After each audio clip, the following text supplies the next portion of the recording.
জি আসসালামু আলাইকুম।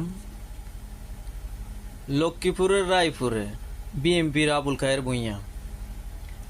তো ভিডিওটা বানানোর ইচ্ছা ছিল না। তো আমার রায়পুরের এক ভাই, ওনাকে নিয়ে, তো যতটুক জানি ওই ভাইটাও বিএমপি করে।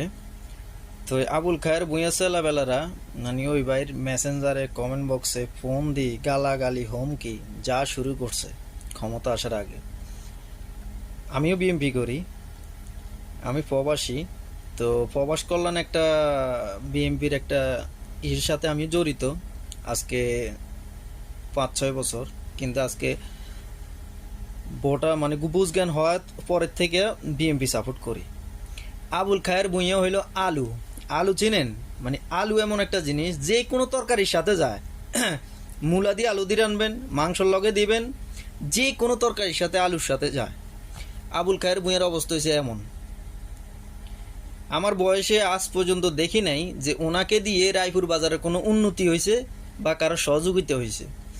আমলিকের আমলে 17 বছর আমি কোনোদিন শুনি নাই যে আবুল খায়ের ভূঁইয়া গ্রেপ্তার হয়েছে বা পুলিশে ধরে নিয়ে গেছে বা কোনো আমলিকের পোলাপাইন আবুল খায়ের ভূঁইয়ারে ডিস্টার্ব করছে।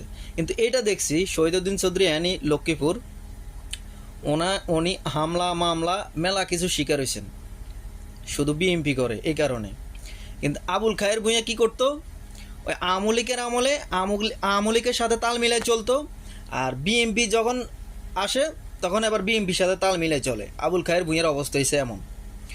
তবে আমিও রায়পুর বাজারের ভোটার, আমিও রায়পুরের ভোটার। তো যদি বিএমপি থেকে নমিনেশন আবুল খায়ের ভূঁইয়ারে দেয় রায়পুর থেকে, ভোট দিমু না আবুল খায়ের ভূঁইয়ারে। বিএমপি করে দিয়ে গিয়েছে কিন্তু আবুল খায়ের ভূঁইয়ারে ভোট দিমু না। আর আবুল খায়ের ভূঁইয়া ছাড়া যে কোনো যারে নমিনেশন দেয় তারে সাপোর্ট করবো।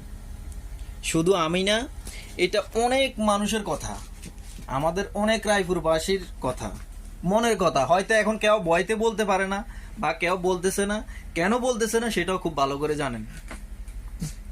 আবুল খায়ের ভূঁইয়া এমন একটা ব্যক্তি, এখনো রায়পুরে আমলিকের যত নেতাকর্মী আছে এখনো বুক খুলে চলতেছে। কিন্তু আবুল খায়ের ভূঁইয়া ওইখানের প্রার্থী বিএমপির। কই, তাদের তো কোনো সমস্যা হয় নাই। কেন জানেন?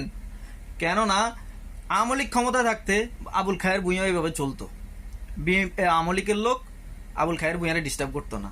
আর ওই সুযোগটা এখন বর্তমানে আবার আবুল খায়ের ভূঁইয়া আমলিকের পোলাপাইন্ডে দিছে। একবারে সত্যি কথা, অনেকে কথাটা বলে না। তো বর্তমানে বাংলাদেশে যে